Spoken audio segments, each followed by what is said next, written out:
Welcome to Dodgers Dogs. Casey Porter here, joined by Austin Brubaker and Mike Solis.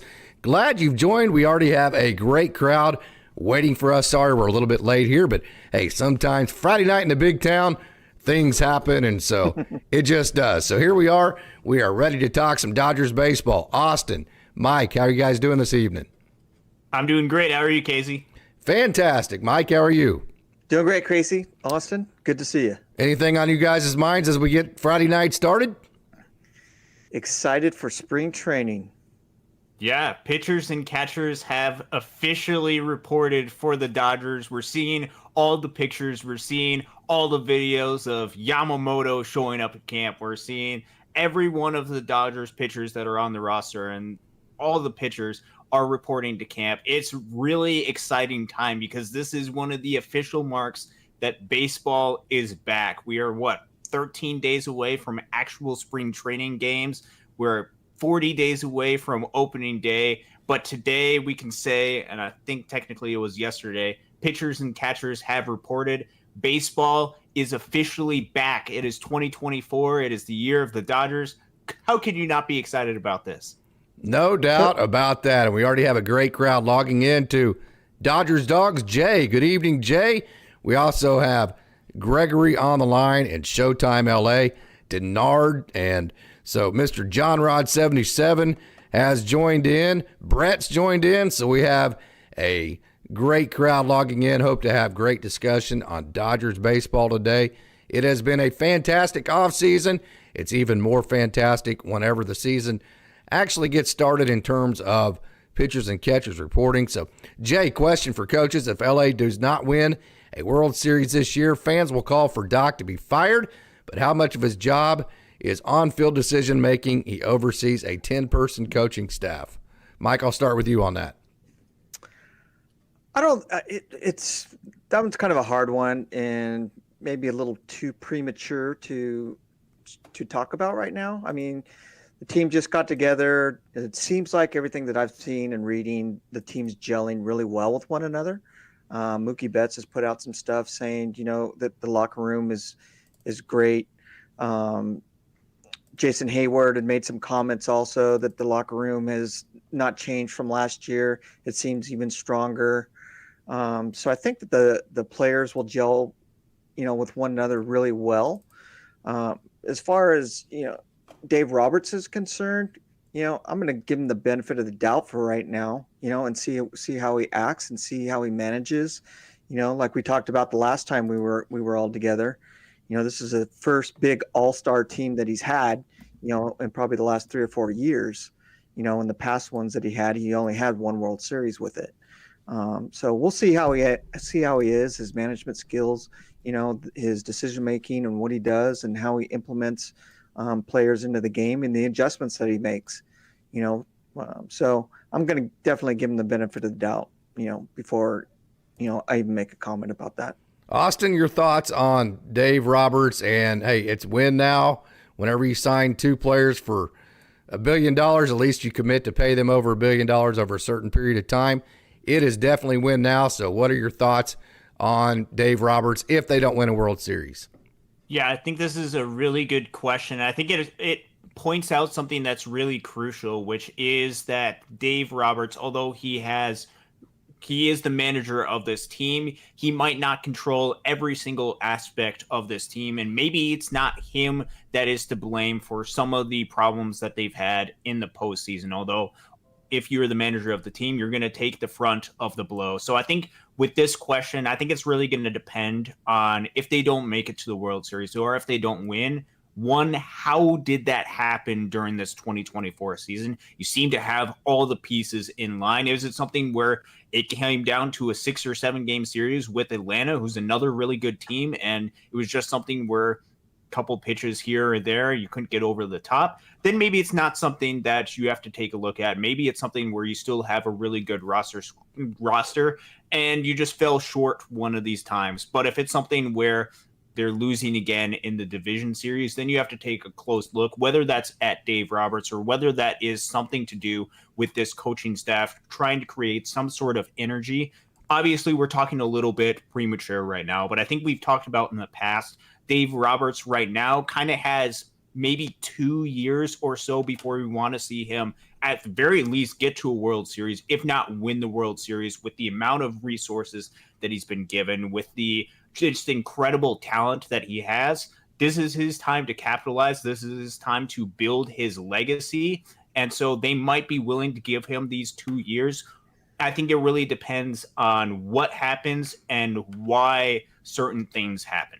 I would totally agree with that. I would say that if they don't win a World Series in the next 2 years, it's not going to matter whether it's his fault or not.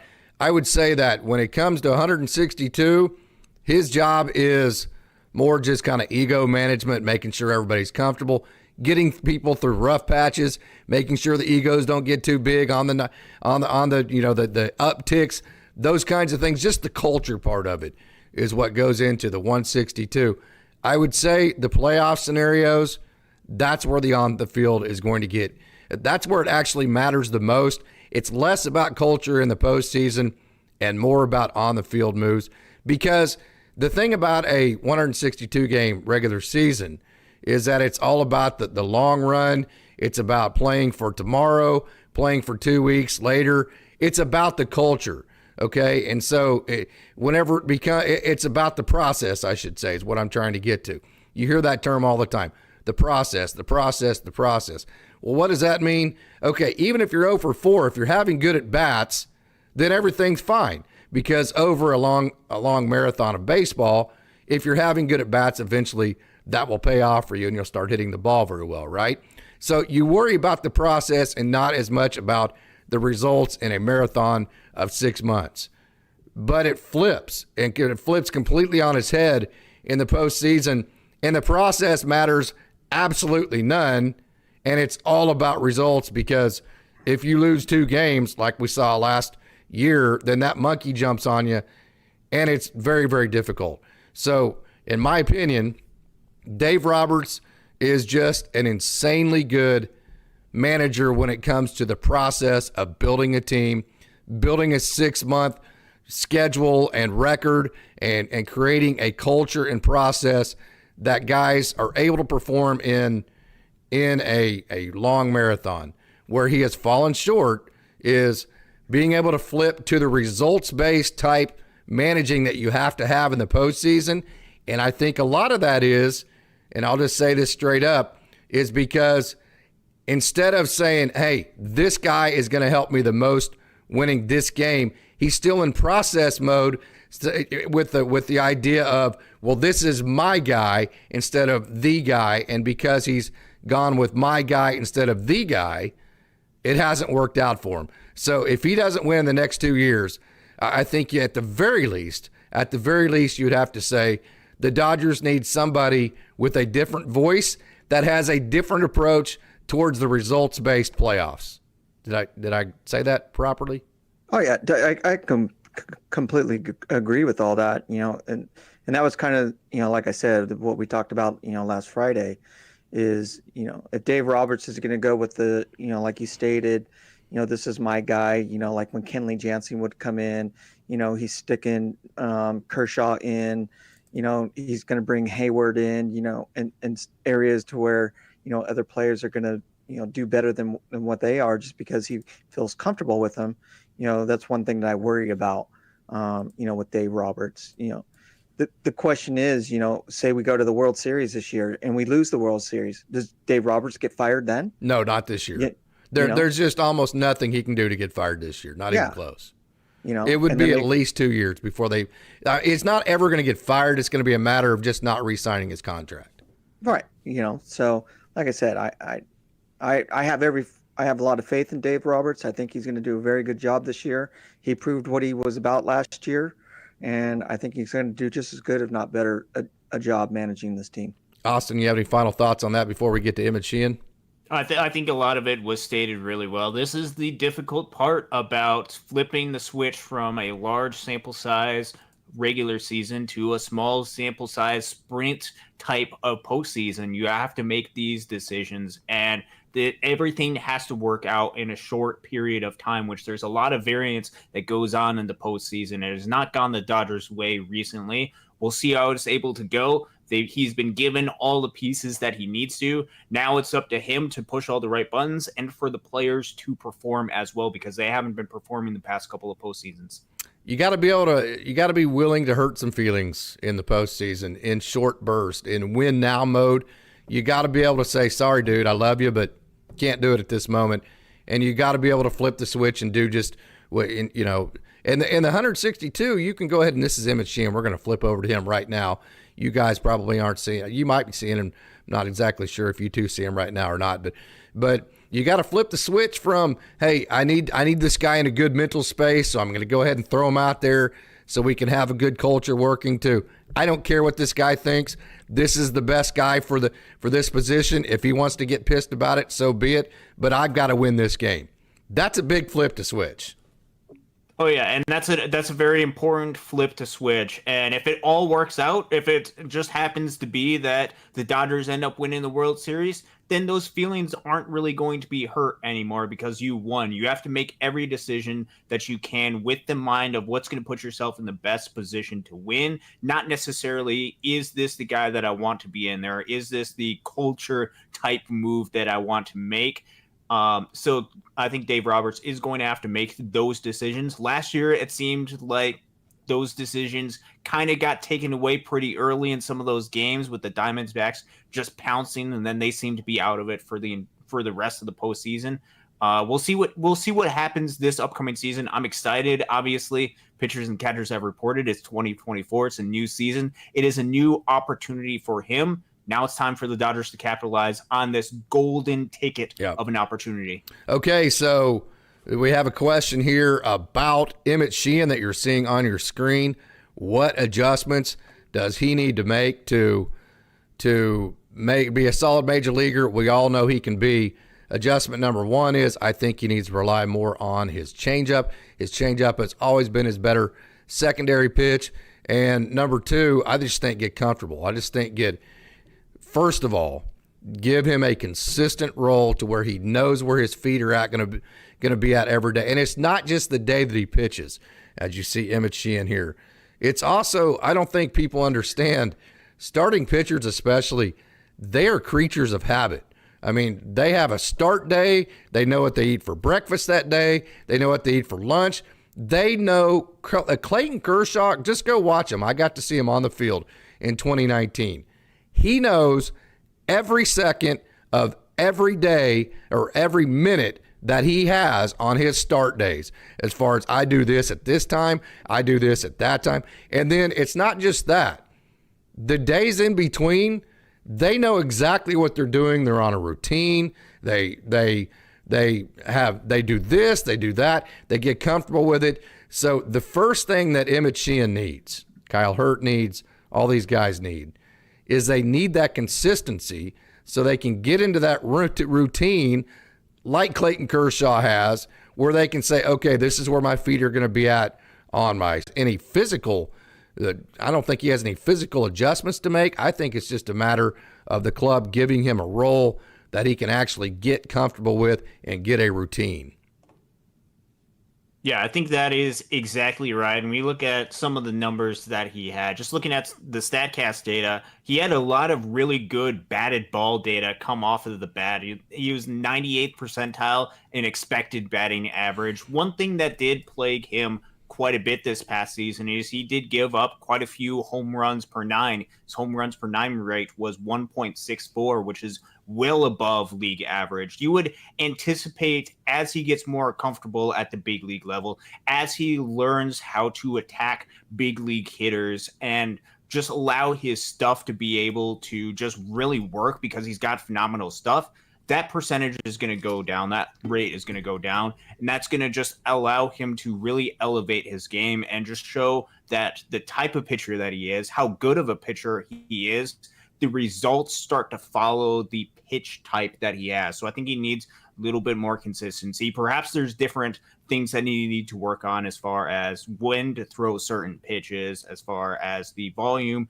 of certain pitches. But I think the stuff is there. I think the results will soon follow the stuff as long as there's consistency and he has time to be able to work on all of these things against big league quality hitters. You have to make these adjustments. You have to learn from a lot of your mistakes. I'm sure Emmet Sheehan has learned from a lot of his mistakes, and with opportunities arising early in the season with Walker Buehler likely going to and almost assuredly going to start the season on the injured list, that's going to open up a potential rotation spot for a guy like an Emmet Sheehan to be able to run away with that and to just get some more big league experience and more learning time at the big league level. I think he's going to run away with that opportunity and really get quality innings to work on all of these different aspects of getting big league quality hitters out.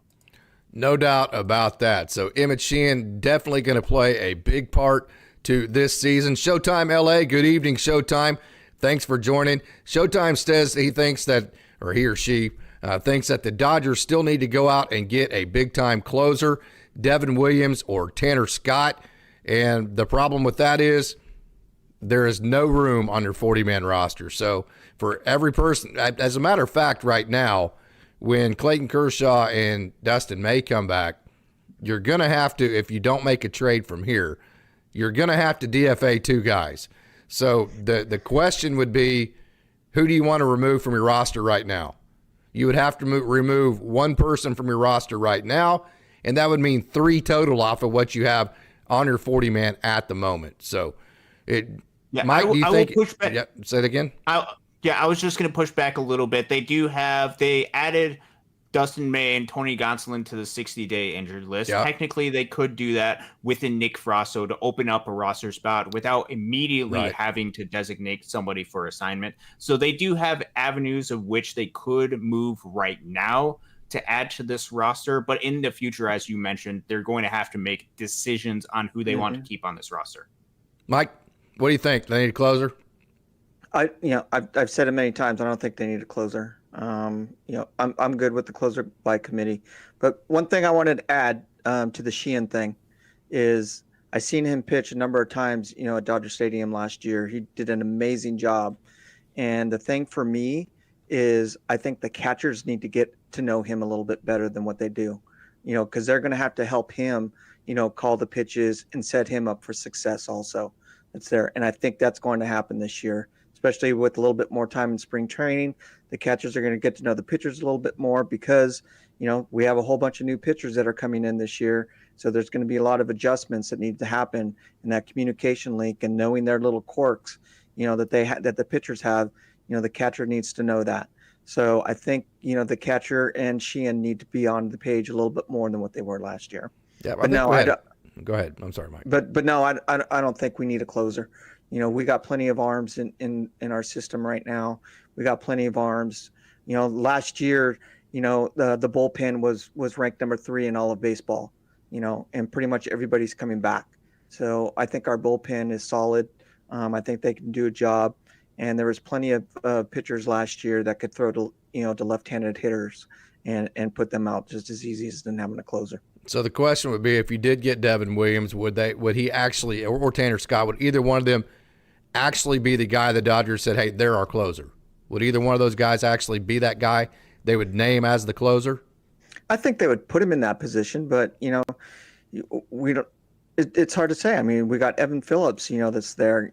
We got the original fireman that's coming back, into Blake Triton, before Phillips, was designated into that role. Blake Triton is coming back. We got Kelly that's around. We got Brewstar that's there.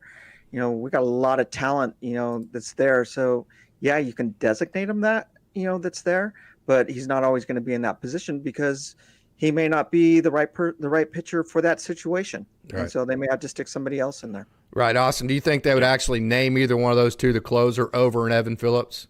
I would say Devin Williams, yes. Tanner Scott would be platoon type closer with a Evan Phillips, and you can play those different matchups depending on how they do. I think they're going to do that regardless of what happens, they're going to be looking at each one of these different matchups and seeing, okay, this is where we want to position our bullpen, because you have to try to take advantage of every single opportunity that you can. You want to get every single advantage that you can. And so I think they're going to be looking at all that. Devin Williams is one of, and has been one of the most consistent bullpen closer pieces in the game of baseball. I think he would get that designated closer type role, even if he doesn't close in every single game. Tanner Scott is a little bit of different. He can close games, but I think they'll utilize him when they need to get left-handed hitters out. I think he would be the most effective in that role. I think he'd be effective regardless of either role, but then they can kind of platoon closer if they get either one of those pitchers. Yeah, Gregory. Good evening, Gregory. We have a question, kind of a comment from Gregory. I'm interested in Walker Buehler. You're seeing him on a screen here. This was the last outing that you saw from him in Oklahoma City. Got some good live video of him in his rehab. Interested in Walker Buehler. Heard he said he was ahead of schedule, but the Dodgers went and put the brakes on him. I heard they don't want to bring him back until around the middle of August. That sounds a little late to me. I think they're going to want a few more innings from him than that. And also, I think this is more of, they have a certain set amount of innings they think they're going to get from Walker Buehler. So they want those innings to back up right to the playoffs. Whereas if you start him off in the season, then he gets that innings limit, then you have to shut him down for a period of time and have an awkward shutdown before the playoffs. So I think this is more of just, hey, we want this amount of innings out of him, and let's start him at a part of the season to where that can back up to the playoffs.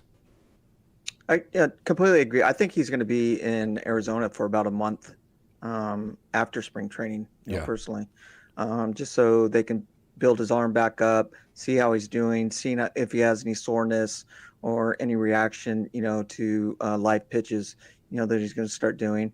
And then I think they'll bring him up and, limit his innings on pitching. I think that it's a smart move for the Dodgers, because, like we've been talking about, it's win it all this year, so keeping him back, and don't push him, because we're in the regular season. It'll be the first month or two, in the regular season. We got plenty of pitchers, in the farm system that can come up and that can do the job and keep us competitive, and I think it's a smart move for him, because we're going to need him in October, more than anything. We're going to need all these pitchers in October. So I think it's a very smart move what they're doing with Buehler. Yeah, I think they're doing this strategically to time it up for October, because Walker Buehler pitching in October baseball, when it really matters, you want to put your best arms out there. And Walker Buehler has proven in the past that he can be one of the best arms. So you don't want to throw away that option with him starting early in the season to try to get a lead on the division. I think the Dodgers feel pretty confident in their abilities to win a lot of games. They've proven that over the past decade of winning the National League West division. And I think it's going to take a month or so to get him back to the Dodgers. I think that they're just trying to time it out as best as they can. I don't know what that innings limit is. If is it 100 innings? Is it 120? Is it 80 innings? Whatever that is, they're going to time it out so that he is going to have innings available for the postseason when they're needed. As long as he's pitching well going into October, he can be a reliable arm. So you could see him perhaps getting some rehab starts. He can be working down in Arizona. Then he can go up maybe to Rancho. Maybe he can come and pitch for the Loons when they're going against the Dragons to go ahead and just rub it into the Dragons' face because of that rivalry that was kind of been going on the past couple of seasons. Maybe they can just shove it into the Dragons' face out there in day. And no, I think you're going to see Walker Buehler. He's going to take his time. The Dodgers are going to try to time this thing out right, and we'll see how it goes. You obviously want Walker Buehler to pitch in October rather than April, and so that's what the Dodgers are trying to do. Yeah, so I think here's the Casey. Here's the question. Do you think the Dodgers organization is playing it slow with Buehler because of May last year? Do you think that they thought that they brought May back? No, I think he's ready to pitch right now. I think they're an analytical team. I think they do mathematical equations, and I think when they did his equation, they look, when you look at Walker Buehler, this is a walk year for him. I think this was all put together. Hey, Walker Buehler wants to be healthy to sign a contract after his walk year, right? So when you put all this together, the best case scenario for both the Dodgers and Walker Buehler is that he pitches really well and then kills it in the postseason. Because if he does that, the Dodgers win a World Series and Walker Buehler gets a bag, right? So the best way to do that, in my opinion, he could pitch tomorrow in a game if he had to. But the reason why they're doing this is they're going to let him pitch, some simulated games, some live BP, like Austin said, some time at the complex, maybe some minor league games. They're going to keep him fresh from that perspective. But in my opinion, the only reason they're delaying him is because they want to be able to control the amount of innings that he throws. He wants to control the amount of innings he throws, so he will be fresh for the playoffs. Win that World Series, pitch well. Dodgers get what they want. Walker Buehler gets his bag. I think it's as simple as that, Austin. Yeah, I totally agree with that. And we've seen this organization really be concerned about the amount of innings that they're giving a lot of these pitchers, even going down to the minor leagues. We saw this in 2021 when Clayton Beeter and Bobby Miller were coming up through this organization. They really decided to limit a lot of the innings that these pitchers were throwing just to try to keep their arms as healthy as possible. And they want to do that throughout their organization. As guys are coming back from injury, they have a certain set limit of innings. They're not just going to let him throw and just keep throwing until he gets injured again. They're going to try to play this smart. They're going to try to keep their arms healthy. I think this is the best case scenario for Walker Buehler, because oftentimes we have memories of what happens in the postseason. And often the performers in the postseason really do get incentivized for that. And I think if Walker Buehler can go out and perform in the postseason, he can really make a statement that, hey, you need me on your team because I do great in the postseason as well as being amazing during the regular season. I think it's a really good case scenario for both the Dodgers and Walker Buehler, like Casey mentioned. Yep. And the thing about that too is, hey, you could say, well, then why don't you just spread out his starts and just kind of work out that way? Well, because to do that, you have to keep him on the 26-man roster, and therefore you don't have that minor league arm there to take up those innings while you're waiting for him the 6th and 7th and 8th days. So instead of doing that, you just take him off of the 26-man roster. You allow somebody else to come in and get those innings for the period of time that he is not there. That somebody is either going to be Emmet Sheehan, Kyle Hurt, Gavin Stone, Michael Grove. It could be anyone, Landon Knack, any one of those guys. So, yeah, interesting topic there of Walker Buehler and what he might bring the Dodgers this year. Hey, we have a great crowd showing up. Want to thank everybody for showing up to Dawgs as part of the Dodgers Daily Network. And so we're going to get back to some comments here. When is the first game, Austin? Do you know? Or Mike? For the Dodgers opening day? Yep. I believe it is March 20th. In Korea against San Diego, March 20th. Mike, do you know when the first spring training game is? The first spring training game is, God, what was it? March 10th or something like that? I think it's in February. Yeah. I think it's closer like the. Well, I think it's like the last week of 22nd. February. Yeah. Yeah, Okay. like the 22nd or so of February. Okay. Hey, Denard. Good evening, Denard, from the great state of Texas, where everything is bigger and better. Lots of family there. I love the state of Texas. It seems Andrew Friedman has assembled a veteran ball club this offseason. Are any of the prospects going to get an opportunity to play? If so, which ones? So immediately, we've just got through talking about Walker Buehler. You saw Emmet Sheehan just a minute ago. Between him and Gavin Stone, let's get some video up on Gavin Stone. There's no reason for you guys to be looking at our ugly mugs. You might as well be looking at some of these wonderful young prospects pitching, right? So let's look at some video of Gavin Stone. So immediately the first opportunity that you would think of would be the Walker Buehler pitching role for Gavin Stone or Emmet Sheehan or Michael Grove, whoever they choose there. That would be the first role, right? Yeah, definitely. And I think that's going to be honestly, I think that's going to be Sheehan's position. More than Stone and Michael Grove. I think Sheehan's going to be the top priority for that and get a lot of the playing time. Don't underrate Stone. People have been underrating him and writing him off his entire life. That will only be fuel to his fire. You've seen that, Austin.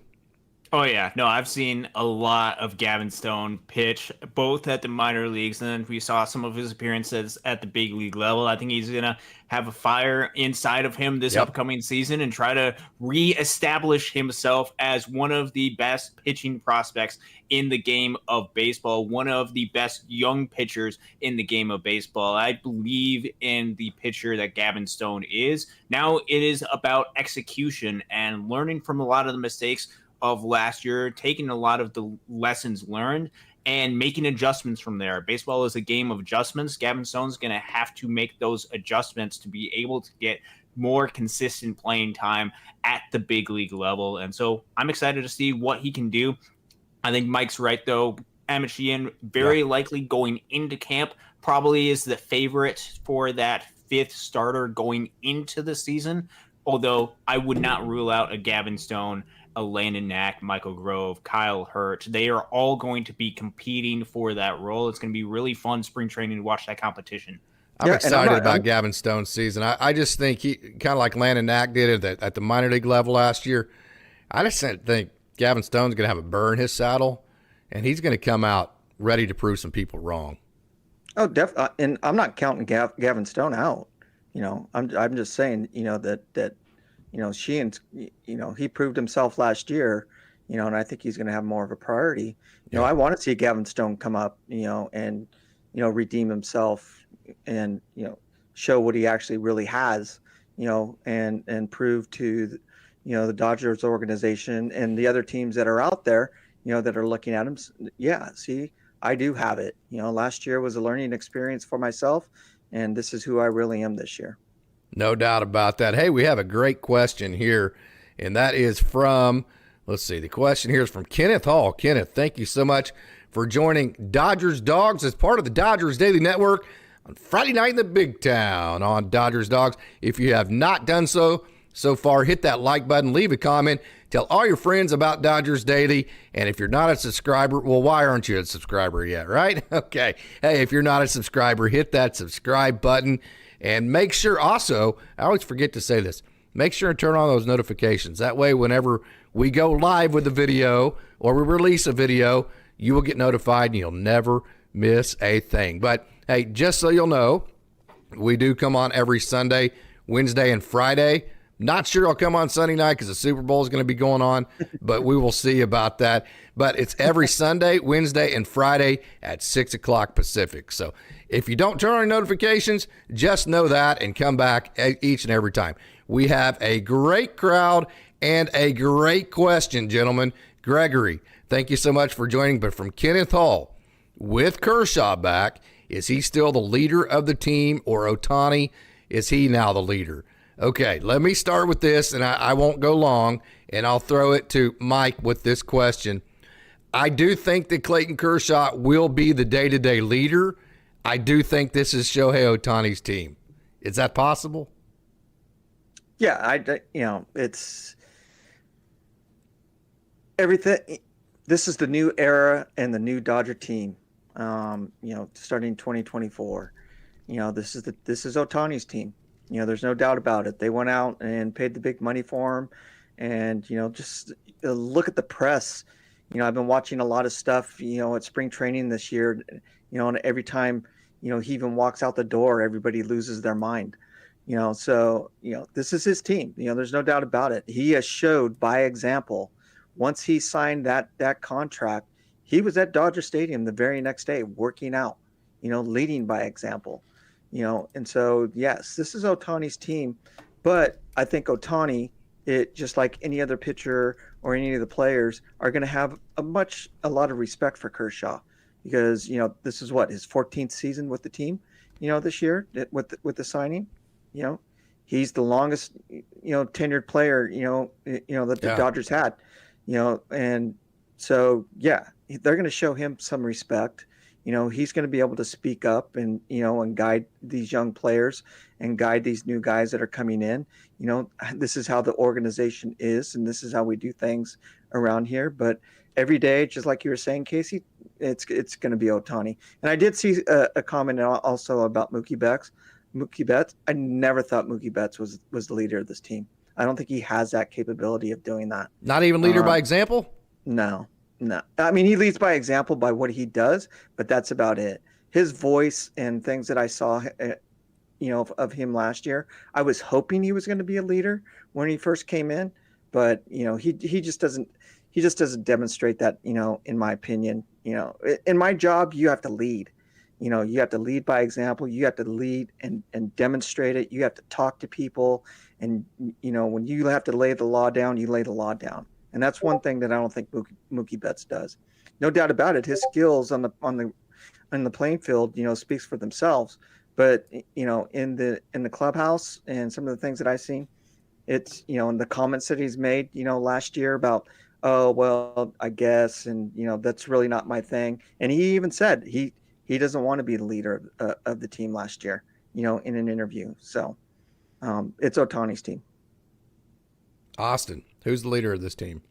I think what you said was absolutely right. I think Kershaw's going to have a really important role. He's going to play that veteran presence. This is 2024, though. This is the Shohei Ohtani version of the Los Angeles Dodgers. It's going to be up to him to be that leader of the team. When you pay a very pretty penny to go get Shohei Ohtani, and it is a very shiny penny that they paid for him, and because he is the best player in the game of baseball when he's at his peak, when he's both hitting and pitching, you expect him to be that leader role. You expect him to take over this team, and I think he is going to bear the weight of that responsibility. I think he wants to win. I think he was sick and tired of losing with the Angels, falling short of the postseason. So now it's up to him to be able to take them and elevate this team and just make it the Shohei Ohtani version of the Dodgers, not the Clayton Kershaw era version of the Dodgers, although Clayton Kershaw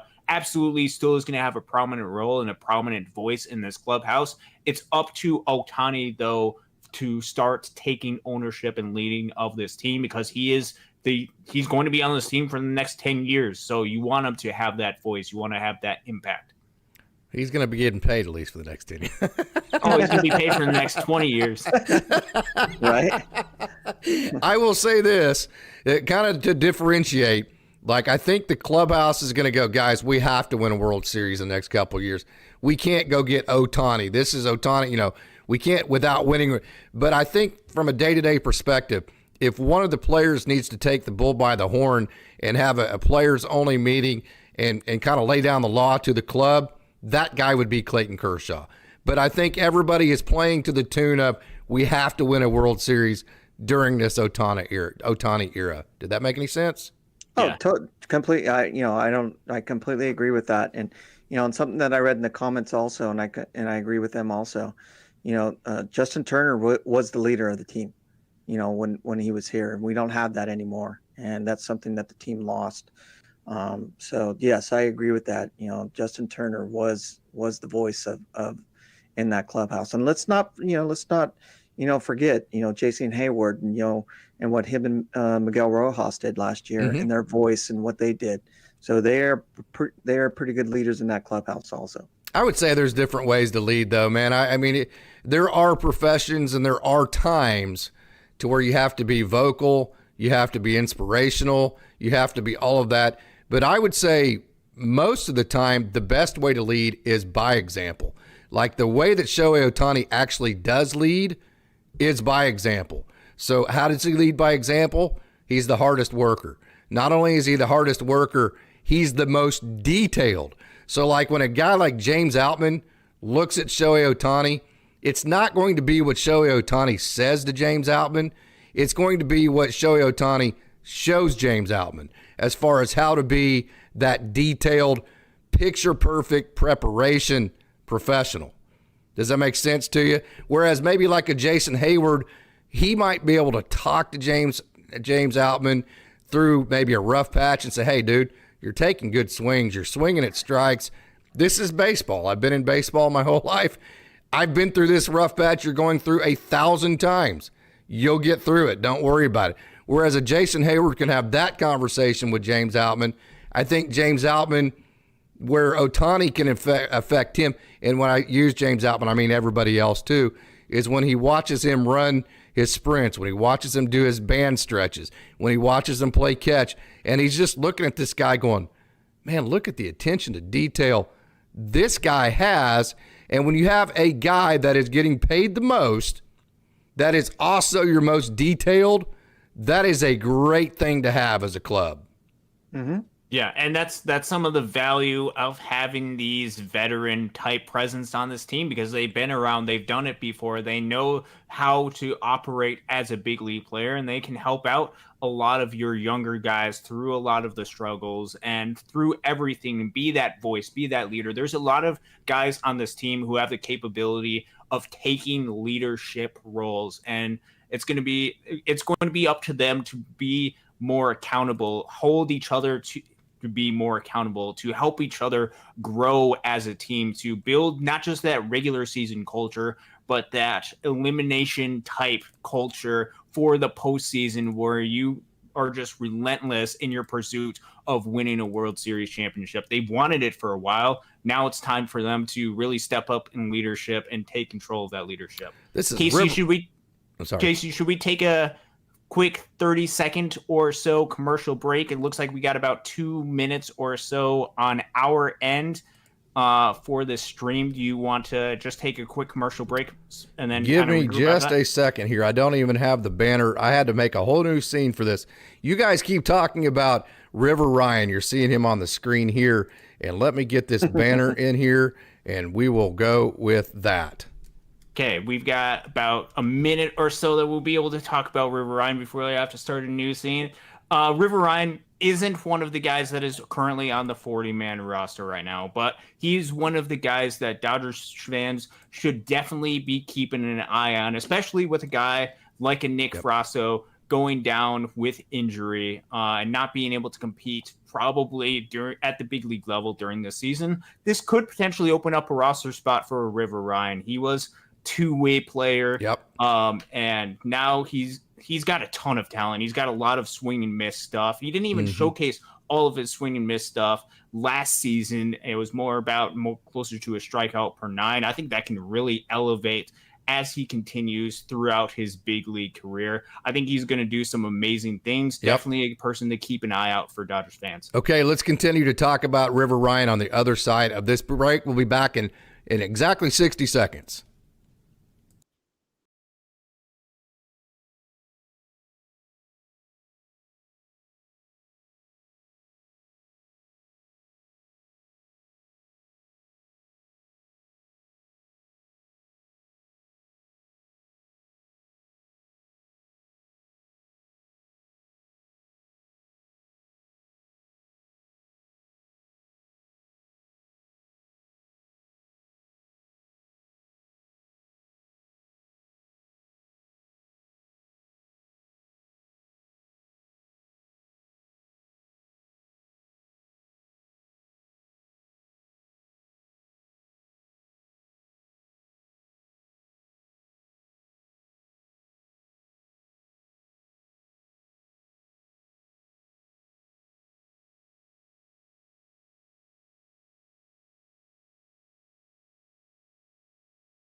And we are back, and it is Austin, Mike, and myself, Casey. Does not look like we lost anybody, so that is fantastic. We have a bunch of rock stars in the crowd tonight, and we are having a great time in the big city on a Friday night. It's Friday night in the big town on Dodgers Dawgs as part of the Dodgers Daily Network, and we are talking Dodgers baseball tonight. Had a great conversation so far, and we were actually talking about River Ryan whenever we last hung up. And I'm going to get to a question. I'm going to put River Ryan back on here as we move forward with our questions here. But let's get to some more crowd questions here before we get back to River Ryan and talk about all of that. First of all, also, Showtime says whoever proposed making a Discord, that would be Mike, by the way.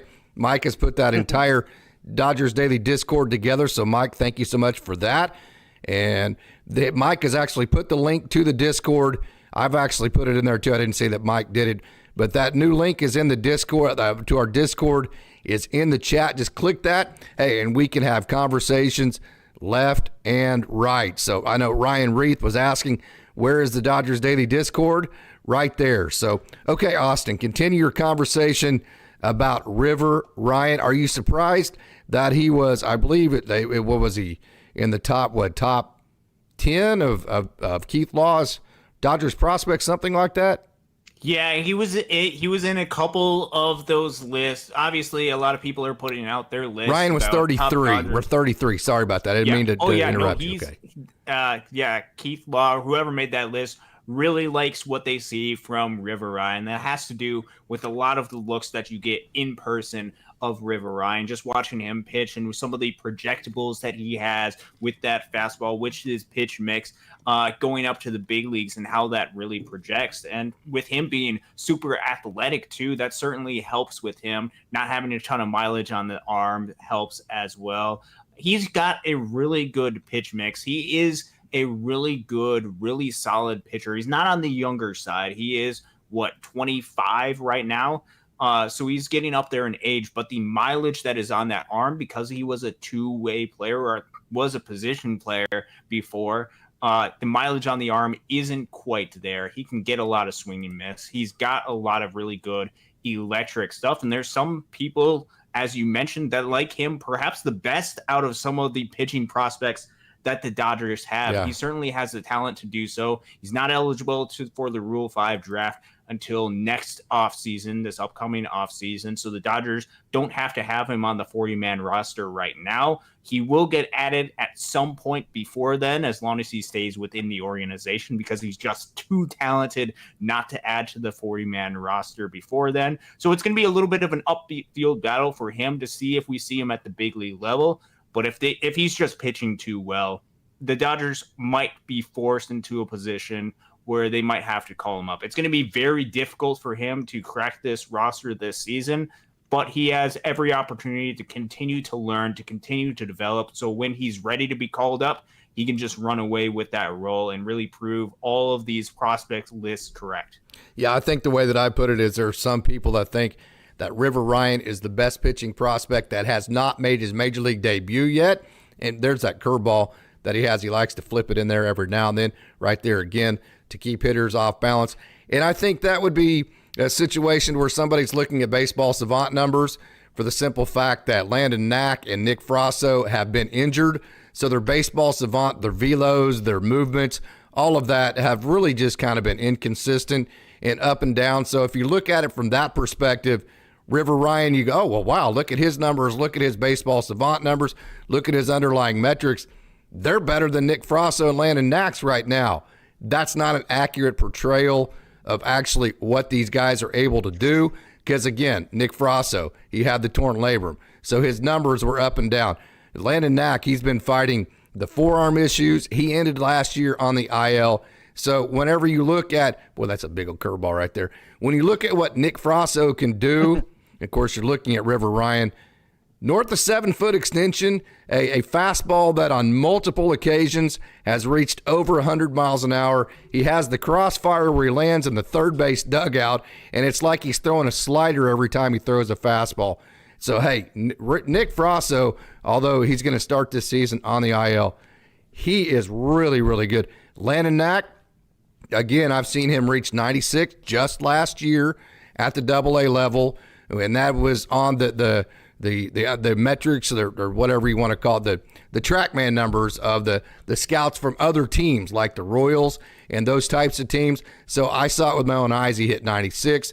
If you look at his velo numbers, he got into the 80s. He was at 92, 93. Again, that's because he was injured.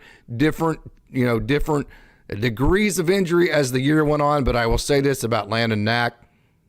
He just look at his ERA and look at that, the way that he is able to extend and go length in games. He's the only starter in Oklahoma City that actually completed 7 innings as a starter. He has 4 pitches. Now, all these guys have, Nick Frasso has 3 pitches, but River Ryan has 4 pitches, but Landon Knack has 4 pitches that not only does he control, he commands. And he will throw all 4 pitches, fastball, curveball, changeup, slider, in any count at any time. And then also the slider will take different shapes based on the count. So like if he's needing to land it for a strike, he'll make it more like a smaller bullet shape. If he's wanting to get some depth and get some swing and miss, he'll add depth to it. So really he has more than 4 pitches, and he's a strike thrower. River Ryan has absolutely an electric right arm. He has an electric personality. He thinks like a major leaguer. He should be on the 40-man roster, even though the Dodgers didn't have to put him on there because he wasn't Rule 5 eligible. I can't imagine any other organization in the world he wouldn't already be on a 40-man roster for. So he was simply fantastic, but I would just warn against using the numbers that Frasso and Knack put up on Baseball Savant last year as a judge towards anything. That would be my warning to that. Yeah, I think you just have to approach every one of these different statistical criteria in context. I think there are important numbers that can come out of that to give important insight into a player, stuff that you can't see physically. But it's very important to keep in mind all the different circumstances, all the different things that they are fighting for, because you could very well overlook some really good talent if you just go exclusively by the numbers. So I think everything in the aspect of baseball has to be kept in mind, both the analytics and what you're seeing, and from the coaching side, all of these different aspects. I'll bet if you asked a hitter, what's it like, right-handed hitter, what's it like to hit a Nick Frasso fastball?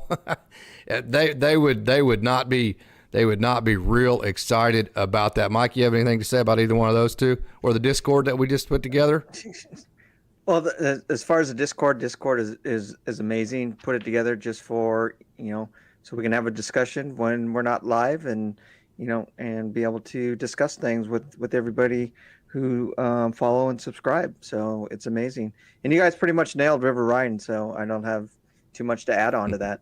Yeah, if you're part of the Dodgers Daily Discord and it's 1:00 in the morning, you're like, you know what? I really have a question for Casey or for Mike or for Austin or about the Dodgers. You know what? I'm gonna shoot them a message. I gotta turn on my notifications for that. I accidentally turned my notifications for Discord off, so I gotta make sure to turn those back on. So then when you send in a question at 1:00 in the morning, I can be, it's 1:04. I better respond to whoever that is in the Discord chat. It's really a good way to help build up this community and for us to be able to interact with you guys. I think it's really cool. I don't have a lot of experience with Discord, so I'm sure I'll learn.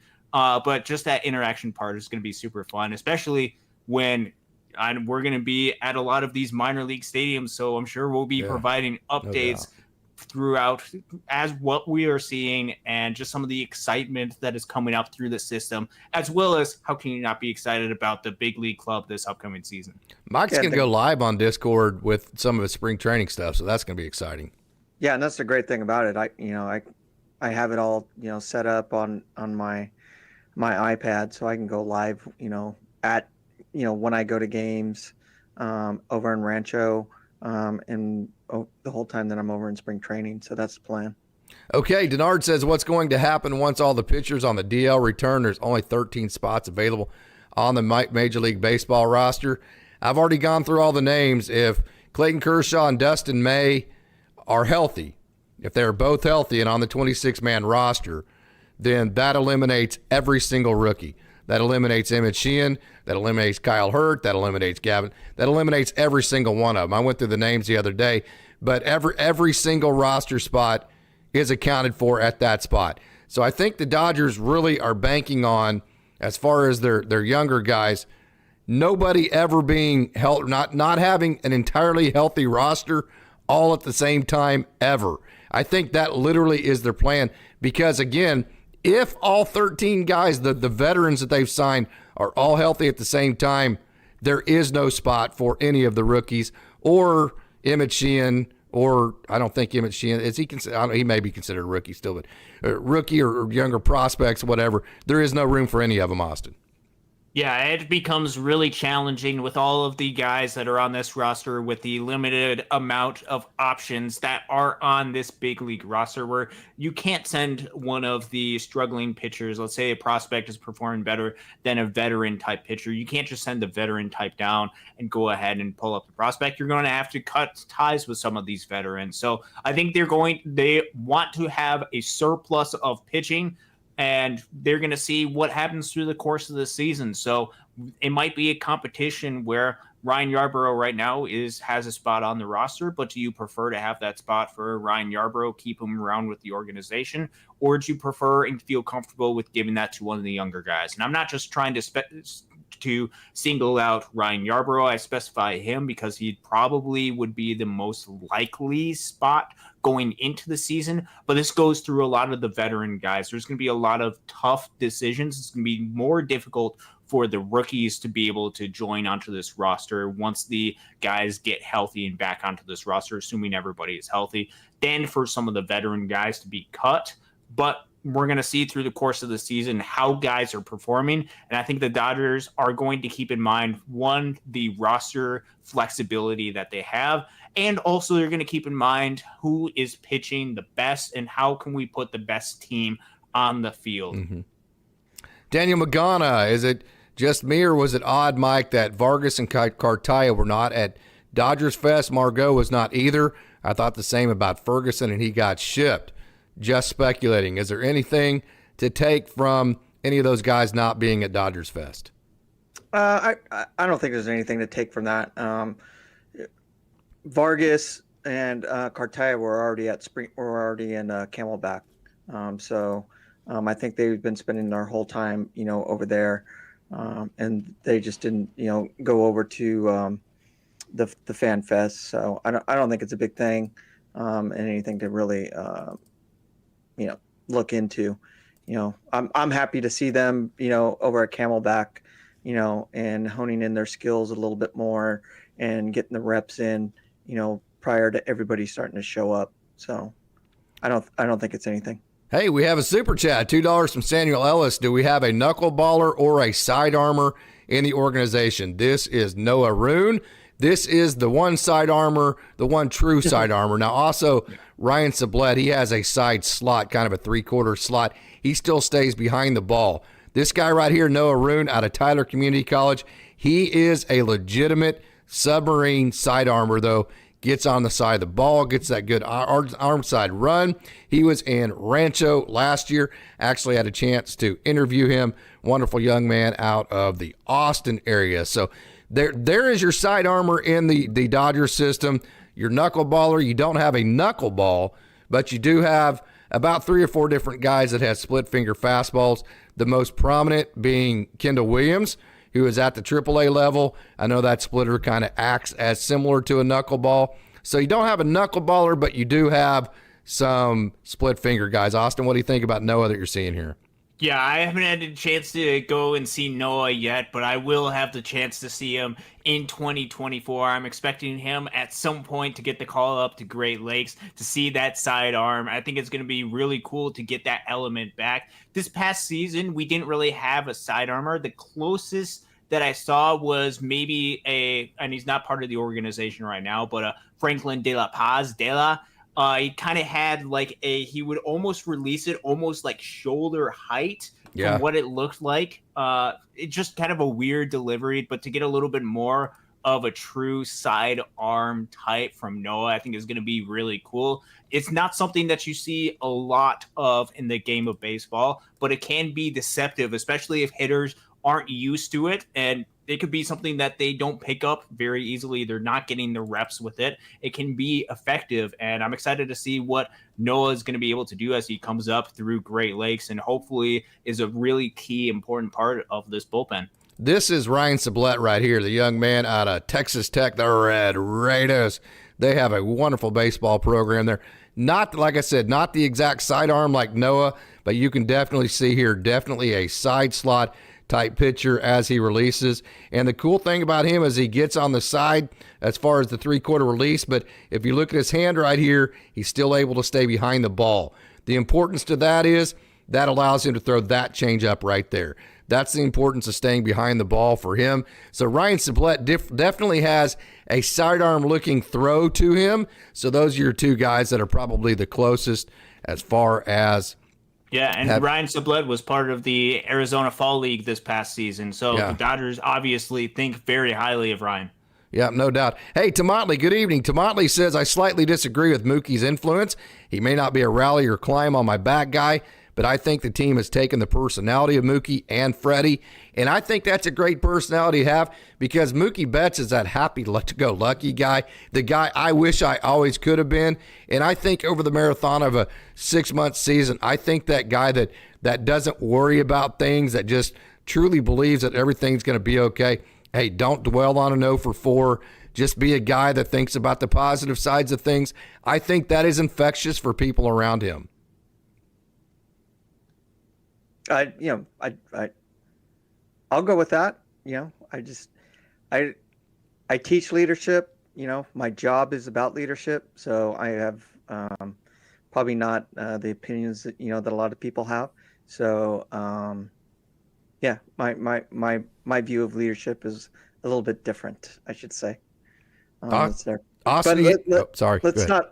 Let's not forget. When we're talking about the sliders and stuff. Let's not forget about Yamamoto. Yep. Yamamoto has a hell of a slider. His split finger is just amazing, that he throws at 91 miles an hour. Yeah. So let's not forget about those guys. Forget about him also. Denard says, seems the outfield is thin. They're one injury away from being short. Will a prospect be called up or trade for an established outfielder? It will not be a prospect. I don't think that prospect would be Drew Avens would be my guess because Andy Pott. Now, maybe Andy Pott has later in the season, but it won't be early in the season. But when you look at the outfield, you have your 3 starters, James Outman, Manny Margot, Tio Hernandez. Then you have your 4th outfielder with Chris Taylor. Then your 5th outfielder is Mookie Betts. So really you have 5 outfielders on the team right now. Do you need more than that, Mike? Well, you also have Jason Hayward there too. Yeah. Oh, yeah. So there, you really have 6 outfielders. Yeah, so that's enough, isn't it? Oh yeah, that's what I was going to say. We can't leave out Jason Hayward also. No, I don't. That's the thing about as far as our prospects that we have, and the outfielders and all the fielding positions that are there. It's a little bit of a struggle to get on to the team. The pitching portion of it, in my opinion, is a little bit. I don't want to say easier. Because of all the injuries, that the Dodgers have, quite a bit. And so they're able to call them up. But I feel sorry for, like Michael Busch, they brought him up, didn't really give him the shot that he really deserved. And I thought they just had him on a yo-yo, in my opinion, and I'm actually glad, that he's with, where did he go? I can't remember. Chicago, yeah. The Cubs. I'm glad he's going with the Cubs, so he's able to actually, show, what he's made of, and demonstrate, his abilities that's there. And, let's not forget, just because he went to Chicago is not saying that the Dodgers don't trade for him like 2 or 3 years later. So they do that a lot. Yeah, that's a good point there, Mike. Hey, Mr. Seabad, good evening. Mr. Seabad says the leader of the team should be on the field. That's why Red Turn was such a great leader. He was on the field and played the role of team leader at all times. That goes to your point there, Mike. Mm-hmm. Yeah, no doubt about it. Justin Turner was, the voice in the clubhouse, and he was the voice, in the dugout that was there. So, I seen it with my own eyes, going to games and watching him and seeing his performance, that's there. I can't tell you, you know, the NLDS, you know, put a little bit of a sour taste in my mouth for Mookie Betts. You know, I'm not going to Yeah. lie. You know, it's just his mentality that he had, his carelessness, you know, he just did. If he was the leader, why wasn't he amping up the team, you know, during that time, you know, when the team really needed it, you know, he's out there and gets on base and he's joking around and, you know, and laughing and stuff. I'm watching this with my own eyes and everybody in the crowd's going, what the hell is he laughing about? We're down, you know, 9 runs, you know, Yeah. do something, you know, and that's not what a leader does. You know, the leader does exactly what Bruce Star Gratterall did when he got, you know, his three outs and came out of there and threw his fists in the air saying, let's go. Mookie Betts did not do that one time. And you were there and you got to see it with your own eyes, so you would know better than I would, because I had to watch it on TV. Hey, Greg Osterberg, thank you so much for joining. Hayward is the leader of the outfield. Miguel Rojas is the leader of the infield. James Outman would tell you he would agree with both of those statements. Matter of fact, he went out of his way to mention both of those guys in the interview. So, hey, that's a great observation, Craig. Brett Rose, it may take a few months, but Ohtani will be the leader of this team. I could see that. I think he's the leader by example right now, but I think what Brett's saying is he could be the leader, period, both by example and also the verbal leader as well. Okay, Denard says, Dodgers are huge believers in making decisions based on analytics. How much is Dave Roberts actually making his own decisions? Seems like he's just an ornament at times. Okay, so the Dodgers have an analytics team. They sit down, they figure out the lineup, they go through all the matchups, they play all the numbers, they have all this, and then they have it in a book. So it's no different than Dave Roberts having a book available to him. All these, they go over all this, they figure all this out, and then once the umpire says play ball, every single decision is 100% unequivocally made by Dave Roberts.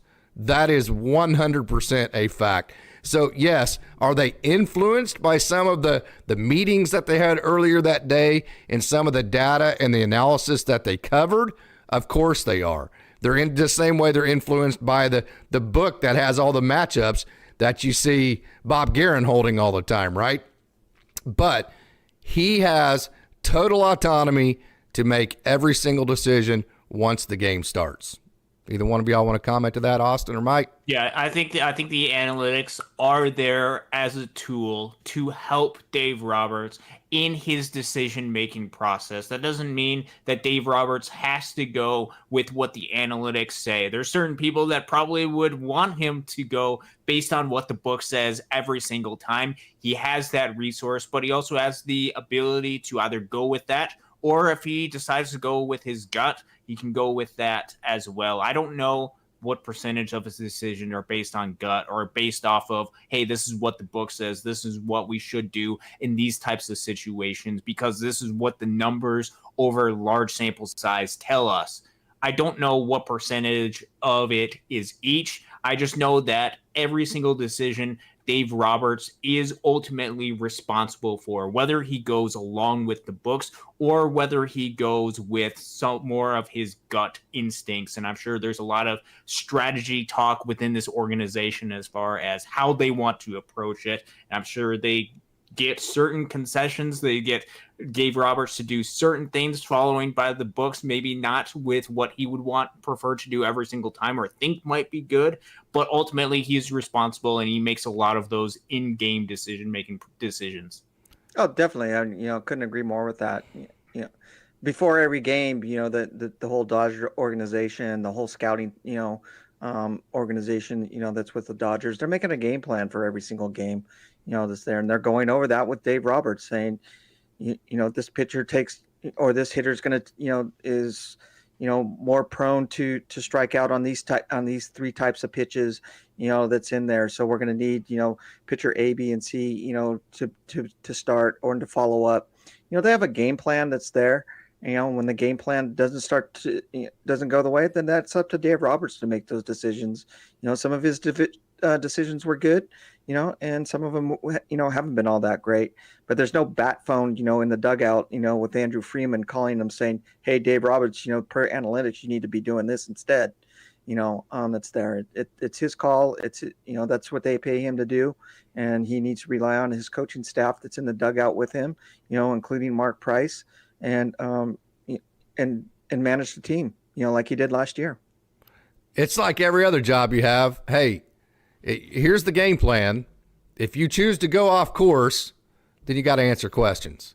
Right. Why the hell did you do this? Right? What was your, okay, well here, that kind of deal. So he has the ability to do that, but I promise you that next day it's going to be, okay, what were you thinking here? What were you thinking there? And Dave's got to explain himself, which is the exact way it should be, guys. That's called accountability, man. You got to have accountability for everybody in your organization. Everybody has to be accountable. Exactly. All right, let's get back to some more comments here. Moose says, when Ohtani said stop worshiping these American players in the World Baseball Classic, I knew he was a leader. Moose also said Mookie was surrounded with talent and leaders in Boston. He's not that guy, but he's still a leader. But Ohtani is the guy that eats, drinks, and sleeps baseball. He leads by example. I think that's a good take right there. And Mr. Seabad says, I actually don't think this team needs a leader. That leader should be Dave Roberts because he is the manager. Okay, Mr. Seabad, Dodgers Dogs commercial. Have you been in an accident? Let's see. That's funny right there. That was a good one. Okay. I know. We need to come up with some commercials to put while we're transitioning. So just a little behind the scenes with the platform that we're on. We only get an hour when we have more than 2 people on here. And so we have to, quick, we got to better cut to commercial break really quick. We got to come up with some fun commercials, or we need to start, hey, we need to contact Eric from the Great Lakes Loons and like, hey, we need you to come up with a commercial for us for Dodgers Daily. You get free airtime. How about that? Whatever we need to do to fill in that commercial break, or like was mentioned in the comment, we can take suggestions for the fans. So actually, I kind of want to hear that down in the comments section as far as recommendations for commercials that we should have for Dodgers Daily. I think we can get some really fun ones in here. No doubt. Gregory. You could do that in the comment section, or you can do that in the Discord channel as well. Yeah, no doubt. Abstract and Gregory, good evening. Abstract says we should trade for Williams. I think he is a really, really good pitcher, but I don't think that's going to happen. Do you, Austin? I would say at least right now, I wouldn't anticipate it, just because, not to say that Devin Williams isn't a great pitcher, or not to say that, hey, Milwaukee might be willing to trade him, because they very well might be. And I think at some point, whether that's this year or whether his club option is picked up next season, or whether it's closer to the trade deadline, I think Milwaukee would be very interested in trying to see what they can get out of one of the best closers in the game of baseball. That is Devin Williams, one of the most reliable, consistent relief pitchers in the game of baseball.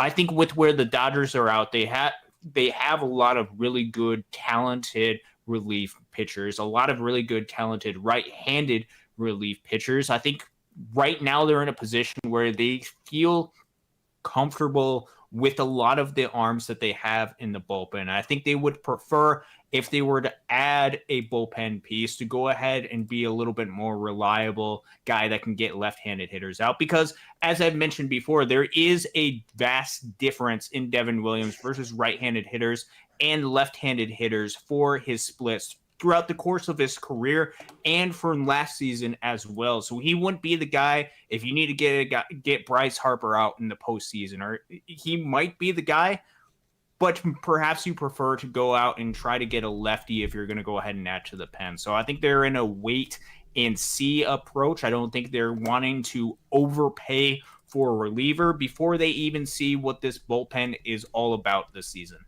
No doubt about that. I don't know if we have a comment here. I don't know if you've seen it or not, Austin or Mike, but Buehler is 92, 93 in his bullpens. Anybody worried about that? Want to talk about that? Yeah, I saw that comment earlier. I'm not too worried about it. He's still building his arm up. He's in spring training right now, and he's going to start his routine. And he's going to be starting, to throw a little bit harder and a little bit faster. And mixing his pitches up a little bit more. Now that auto insurance also, and has the guidance, of the pitching staff and, and the doctors that are right there.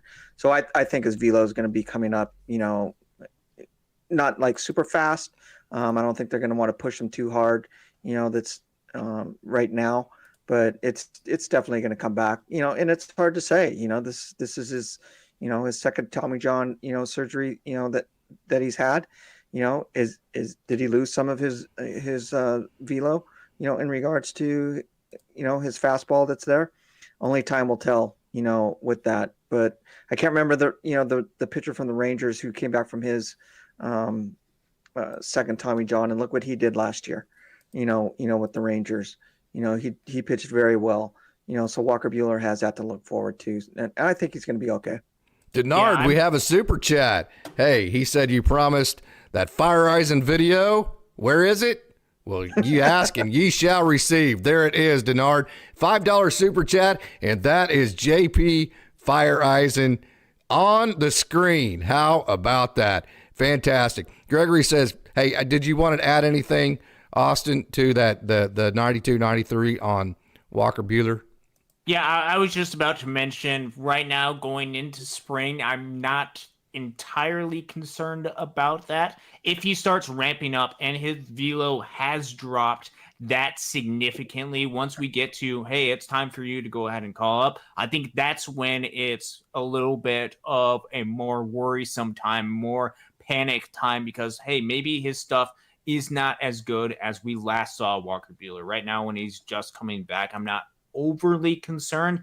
Definitely is something to keep an eye out for and to keep watching. And I'll throw this out there, that I haven't seen in the chat. Personally, I give Kershaw about a 60% chance about coming back this year. At all? Like ever? At all. The pitching this year. Wow, that's a hot take right there. Holy cow. You don't think he'll be back like in August? I don't know. I'm not, granted, this is the first in 14 seasons, that he's played with the Dodgers. This is Kershaw's first ever surgery, that he's had. And it was a pretty good it was a pretty good injury that he had. So I don't know, man. I just have said there's something in there, that says I don't think he's going to be pitching at all this year. Larry Parker. I'll just say I'll be the resident optimist, and I'll say there's 100% chance that he'll be back at some point this season. I respect that, Austin. Yeah. Actually, no, 99%. Yeah. I don't want to do I hope he does. I'm a stats guy. Don't get me wrong. I hope he does. But Yeah.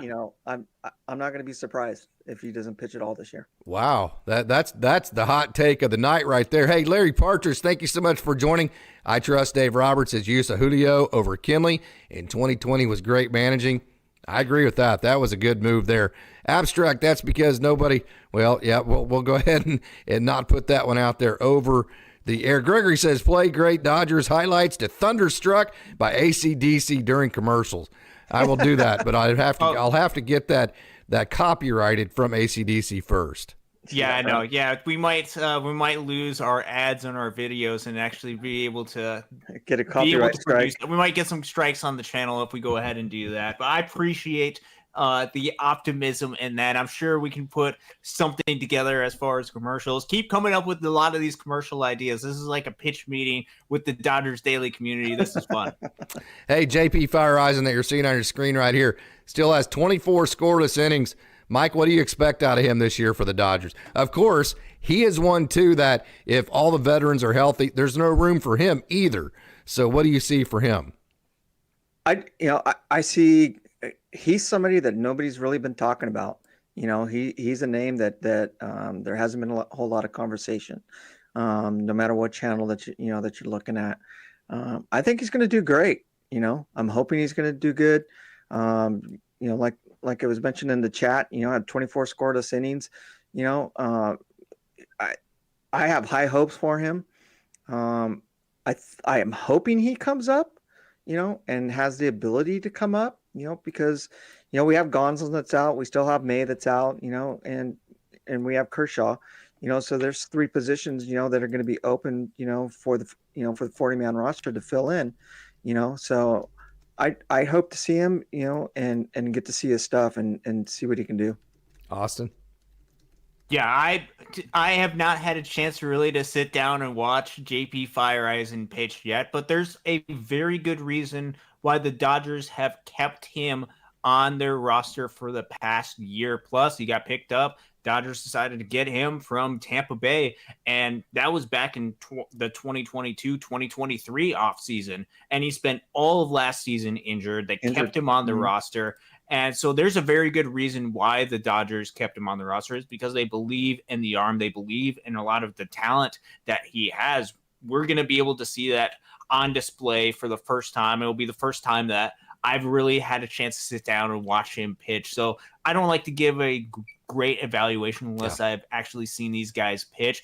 But he has worked in Milwaukee's system. He's worked in Tampa Bay's system. Those are two pretty solid pitching systems, especially Tampa Bay. They know what they're doing. They know how to elevate their arms. And I expect a lot of that to translate to the Dodgers. He does have a couple of minor league options, I believe 2 minor league options, so they can kind of do it up and down if they need to with Feyereisen. But other than that, I expect I'm really excited to see what the Dodgers see in JP Feyereisen. Well, they see, you just mentioned it, what they see over Yency Almonte is that he has minor league options. He is a guy with major league experience in very good organizations that you've seen the slider. I mean, look at that little frisbee there.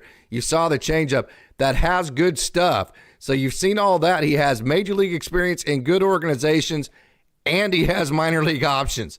That is literally, as far as your fringe guys, that's the exact guy that the Dodgers have to have right now, is a guy that they can send back up and back down. So I'm excited because I think I'm getting to see him in Oklahoma City, and hopefully he will agree to an interview if I ask him.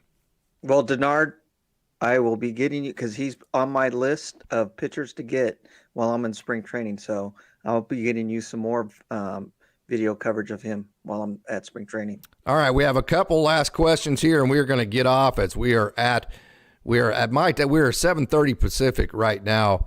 Hep C says, hey, Hep C, good evening. I love it when Hep C comments. I think even if they hold back Kersh as long as possible to get him right, and he still isn't right, he will still pitch and leave it out there, no doubt. This is probably his last year. He does have the option for next year, so he has nothing to lose. So, hey, why not just go out there and blow it out? Samuel Ellis says, Oral blew his 59 scoreless innings, first inning on opening day. Showtime, these Kenley Jansen rumors won't stop. Friedman, please, no cardiac Kenley. I would agree. I am not on the Kenley Jansen train. Stephen Richter, thank you so much for joining tonight, Stephen. Why did the Dodgers AAA team lose its name? Still can't figure that out. I can tell you it happened the day after Shohei Ohtani. So Oklahoma City, when they first came to Oklahoma City, they were actually 50% owned by the Los Angeles Dodgers. Diamond Sports Holdings came in like 2 or 3 years ago. They bought most of the big brand names, the Dodgers being one of them, the Cardinals, the Braves. And so now the Los Angeles Dodgers have no ownership whatsoever of AAA Oklahoma City. So all I can tell you is there's no discontent. But after Ohtani signed, the big club called down and said, we no longer own you. You're no longer owned by the Los Angeles Dodgers, and so you can't use our name anymore. So you put 2 and 2 together. It was like the day after Ohtani showed up. So what actually happened, in my opinion, is that they don't want Diamond Baseball Holdings to be making a profit over the fact that the Dodgers signed a $1 billion player. That's what it came down to. So change your name, and the only Dodgers that exist on Earth now are the Los Angeles Dodgers. Does that make sense? So now we get a year of the Oklahoma City Baseball Club. I'm sure that's going to be I'm sure that's going to be a fun time for the announcers. Quit poking me, Austin. The baseball club or the baseball team, or just like the Washington football team back a couple of years ago. It's going to be the Oklahoma City Baseball Club. It's going to be super fun. Yep. Casey's going to be sporting his Oklahoma City Baseball Club. 89ers. Sweatshirt here, short. Yeah. No, I'm bringing all my 89ers gear back out, boys. All right. Hey, what kind of impact do you think Glasnow will have? We're going to get to all these and then get out of here. I think Glasnow's going to do sorry, Austin. I think Glasnow's going to do very well. I'm not believing, a lot of the hype that's out in the social media in regards that he's going to be an injury-prone pitcher. I think he's going to be just fine, and I think he's going to pitch a lot of innings. I think he's going to pitch the most innings that he's pitched in a very long time, and I think he's going to be a good number 2 starter behind Yamamoto, and he's going to prove himself, that the Dodgers made a good decision on signing him for 5 years. I think he's going to be great. We have a question here before we get to that. Any chance that Daniel Hudson will make a team? So this is Daniel Hudson right here. Go ahead, Austin. Yeah, just on the Tyler Glasnow note, all of the peripheral numbers are amazing. The expected FIC, the Sierra, all in the 2s to maybe low 3s types range. Tyler Glasnow, if he stays healthy, can be an ace of a starting pitching staff, and he doesn't have to be the ace of the staff. They have several different options of who can be their ace, Yamamoto being primary. Then you also have Buehler when he's healthy. Bobby Miller can potentially turn into that, but Tyler Glasnow is going to have a really key important role. It's about making sure that is able to stay healthy because he's dealt with injury throughout his career. I'm sure the Dodgers already have a plan with that. I think Daniel Hudson can be a guy that the Dodgers could look to if they see something out of him at camp and they want to give him a chance. They have Nick Frasso. They have potentially Clayton Kershaw that they can move onto the 60-day IL if they won't need to make a corresponding move. And if they just really like what Daniel Hudson is able to provide, that could open up a spot for him. They would have to add him to the 40-man roster, but he's going to be right in the thick of things during camp, fighting with Kyle Hertz, with Michael Grove, with all of these younger guys. You're going to have to prioritize innings for Daniel Hudson over those younger guys, but Daniel Hudson is fighting for his career, just like Kyle Hertz, just like Michael Grove, just like Gavin Stone, just like all of these younger guys are fighting for these careers as well. So I expect the best in spring training from Daniel Hudson, and we'll see what happens. There he is on your screen. This is live video I took of him last year at AAA Oklahoma City Bricktown Ballpark. Hey, Kip C, if it's straight up Margot for Kinley, then that would be all right. Kinley not the best anymore, but he's at least still solid. Margot is probably below average in every aspect. I think the Dodgers think that they're going to have, and I know there's some analysts that think that between the Margot and Hayward platoon, you could have north of a 4 WAR with that platoon, Austin. There are people out there that think that. It depends. I think that's probably a little bit of a stretch, but when you're talking about trying to find the most idealistic matchups for both of them, if you pitch Jason Hayward exclusively against right-handed pitchers, if you go ahead and do Margot against left-handed pitchers, and if both of them have really good solid years defensively, maybe get in a few stolen bases, then you could see, hey, maybe a combination of those two guys platooning with each other and taking advantage of the opportunities, the matchups that we have, maybe there could be something there. Do I envision it being 4 WAR? I don't anticipate that really at all. But I think they could be a really good pair to have in right field, at least for this next season when they're under contract.